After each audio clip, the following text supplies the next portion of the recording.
I always read my horoscope every day, so I thought it'd be quite amusing to have a good tarot card reading for the guys, and it can be quite telling.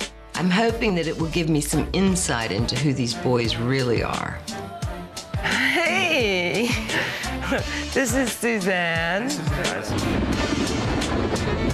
Suzanne looks like a mystical sage, a woman who's going to read deep in your soul. The tarot doesn't lie. It just exposes you as you really are, your inner selves, your inner thoughts, your inner desires. You're just going to be a load of you know, you go into those people and they're all artists. Anwar, if you'd like to take a card. This card suggests that maybe you're a little bit too laid back. You're not actually dynamic enough. Sometimes you end up pleasing others instead of yourself. I think the reading was dead on. I started looking at other people and how they always say their opinion. They always say what's on their mind. And I'm kind of the only one who doesn't. I'm always trying to be nice to everybody. And so it was like, I need to step it up some. Stop trying to be Mr. Nice Guy. You're moving into a phase where you're actually going to be able to express your emotions a little bit more. Good. Hence the Lover's card. Oh, nice. So, yeah, Right on. Watch out, guys.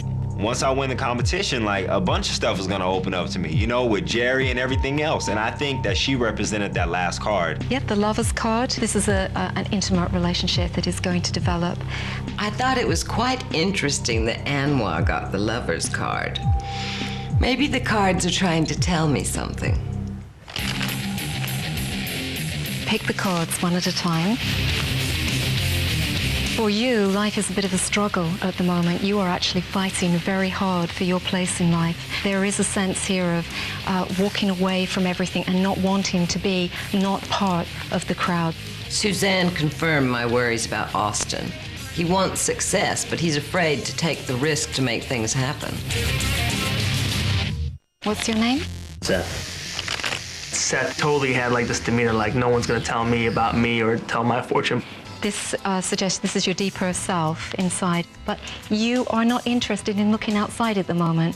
You haven't got a focus. There is nothing at this moment that is really grabbing your attention. There is nothing that you really I swear to God, she was just so on. Like, not a lot of people know that about me. Usually they think I'm just self-motivated, but I usually need somebody to give me a kick in the ass to get me going.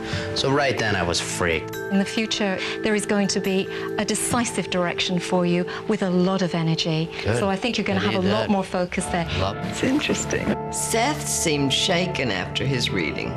Maybe this is the wake-up call that he needs to take things more seriously. And your name is? Maurizio. Maurizio. I was looking forward to seeing what she had to say about me. Then just pick one. Maurizio, he's into it, man. There's something that actually penetrates this guy. You would very much like to be somebody who is much more involved and hands-on in life. You like to be in control of situations. There's a little bit of an awareness that if you get involved in things, it might be out of your control. Yeah? Do you like to be in control? I do. Yeah. You will have the choice of two pathways to go down in the future. So, if there is gonna be a decision to make, without risking and falling into the wrong path, how do I know to make the right decision? You have to go for it. You have to just make that decision and go for it. I can't say trust your instinct, because I don't think you do. Get in touch with your instincts and that will help you. Okay. Suzanne called Maurizio out on his control issues. So I'll be interested to see if he takes that advice to heart. Thank you. I got a lot of insight from these readings, but in order to make a final decision, I've got one more trick up my sleeve. If they thought the tarot was difficult, they're in for a big surprise.